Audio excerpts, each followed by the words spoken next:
Story 1. I am shy, so I find it hard to express in person when I have received good or great customer service. Therefore, I like to email the company directly and let them know. I always try to remember the person's name and be specific so that it might be communicated back to the employee, or they might win an Employee of the Month award. Story 2. I used to leave my parking permit on the permit machines if I had an early day at community college, so someone else didn't have to pay. Turns out it started a trend and people still do it. I can't take the full credit though. I think someone accidentally bought two and didn't realize it, so they left it at the machine. Story 3. Donate blood products. Your body is constantly making red blood cells and platelets, and it's harmless and possibly healthy to donate. I started with whole blood because, well, that's what donating blood means to people. 15 minutes of time, eat a cookie, get a sticker. After I did that for a few gallons, I was asked if I'd consider donating platelets.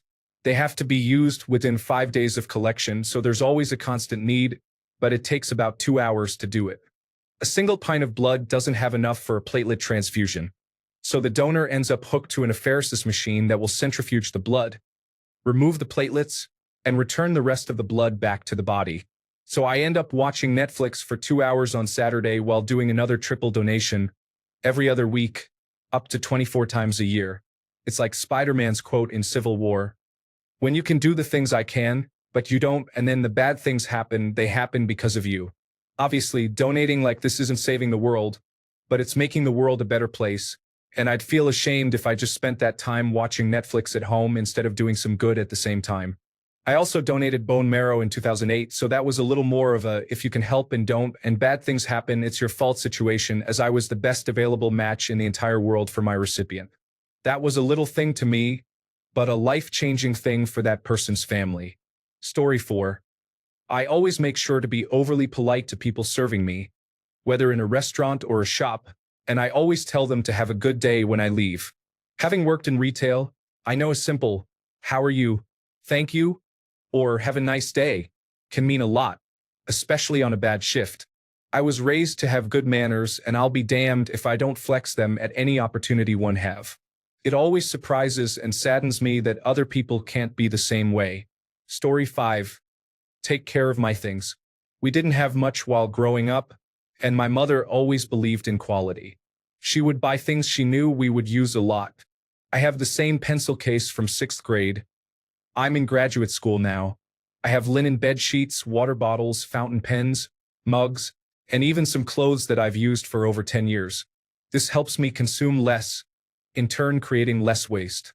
I feel like we should strive to reduce before reusing and recycling. Story 6. When someone gets cut off repeatedly in conversation, I make an effort to make eye contact with them and say, "Go ahead, I'm listening," or something along those lines. Story 7. I always walk on the side of the sidewalk closest to the cars when I see an elderly person or someone with a baby. I doubt anything changes, really, but I like to think I'm being selfless. Story 8. Answering any question, no matter how silly, to the best of my ability. If someone has a genuine question about something, it's unkind to ridicule them for it. This just promotes ignorance because people will be too scared to find out the truth about something. Story 9. I do not know if it makes the world a better place, but I try to be as nice as possible to people. Even strangers who come up and talk to me, I am nice to them. I do not know what they are going through, but sometimes we just need someone to talk to. Story 10. Move turtles out of the road. Here is a link to a National Geographic article explaining the difference between turtles and tortoises, because apparently some people want to act confused. A wildlife biologist explains that turtle can be used as an umbrella term for all turtle-like reptiles. Story 11. Compliment people. I saw on here that men do not get many compliments, so I try to do it in a non-flirtatious way to avoid awkwardness. Simple stuff like "cool shirt." Story 12.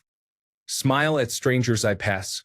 When I was younger, I read something that may or may not have been true about a man who was contemplating suicide. He told himself that if one person smiled at him that day, he wouldn't do it. No one did, so he killed himself. I don't know if it was just a story or if it actually happened, but I told myself from then on I would smile at anyone I passed on the street. Story 13. There is a kid who lives above me who cannot have a dog and gets excited when he sees mine when we are both outside. So I basically give up a good half hour letting them play together while he tells me about how much he wants a dog. Story 14. I am a couponer. I get a lot of free stuff, especially toothpaste. Every now and then, I go through my stash and box up the extra to give to a local organization that helps those in need. Also, every time I give someone a birthday gift, I add a toothpaste in there too because why not? Story 15. Loop back around to someone if they get cut off during a conversation. In high school, I had one friend who would always dominate the conversation and would cut off people while they were talking or directly tell them, "No one cares," and talk about herself.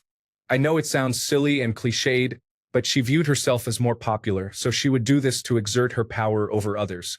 She used to do this to me all the time when I was less popular, but I eventually became one of the more popular ones in the group, so she came to respect me a lot more. Anytime she cut someone off in conversation, I would loop back around to them and ask, "Sorry, what were you saying about?" to give them a chance to speak. I know it's such a small thing, and teenage girl politics and power dynamics are so foolish, but one thing I always carried with me was how poorly that girl treated me when she didn't view me as popular. So I made sure to include everyone in our friend group once she came to respect me more. I still do this today if a softer-spoken person gets cut off during a conversation because I think it makes them feel like people actually care about what they have to say. So dismiss that girl from high school, but also thank you in a way. I was talking to another girl from that friend group recently, and she told me that she recently had to cut off ties and go to therapy for the way that girl treated her. Story 16. Honestly, I just try to be kind to people. The world is so full of angry people that make others miserable, and I just try not to add to it. There's much going on in the world that frustrates me, but I never take it out on the people around me. I work in healthcare, and it's a stressful environment. I've found that people work better when they're being treated well, with patience, and everyone is calm. You'd be surprised, or maybe not, how many difficult people there are in healthcare who make mountains out of molehills, overreact to minor errors. Not things that would bring patient harm, and worst of all, give themselves far more leeway than they do to the people they overreact to. So anyway, yeah, I just try not to be unkind. Story 17. I try to help when I see people in need. A few weeks ago, I pushed a lady's car up to a gas pump. Yesterday, I gave a couple some water bottles. They went for an evening walk out by their house and were coming to the top of a very long, semi-steep hill. We were way out in the forest, so I drove by slowly and asked if they were all right. They just chuckled and said yes, and the husband asked if we had any water, so I pulled over to the side and gave them each a bottle from my cooler.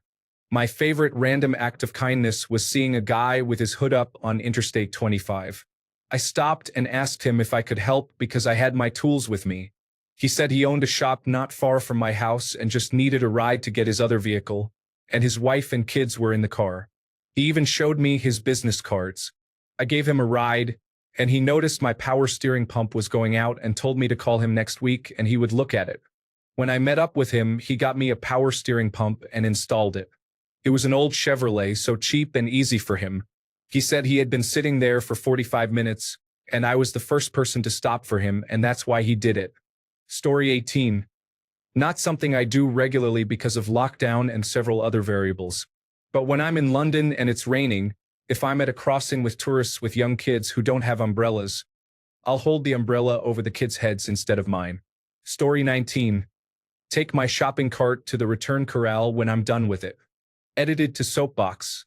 The awards were unnecessary but appreciated. As other Reddit users have pointed out, returning a shopping cart is trivial, not an accomplishment. I think overlooking good behavior as an expectation devalues the act of doing good, though. Especially with regard to children, praising good behavior is beneficial, even when you think it's the default. Promotes good people within society, and we need that. Story 20. If I see a homeless person who has a dog, I stop and give him a bottle of water. The dog is probably thirsty, and the homeless person may not have frequent access to clean water. Story 21. I am still paying my cleaner throughout isolation even though she is not here. I figure I am lucky enough to still have my job, so I should be able to help her keep hers. I hope her other clients are doing the same. Story 22. I stay up until 4 a.m. each day because I have several friends who are struggling during the lockdown and are getting depressed. I stay up to either wait to see if they'll talk or to talk to them and calm them before they fall asleep mid-conversation.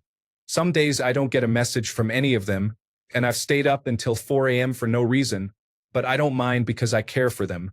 One of them is my significant other, and I love and care for her so much.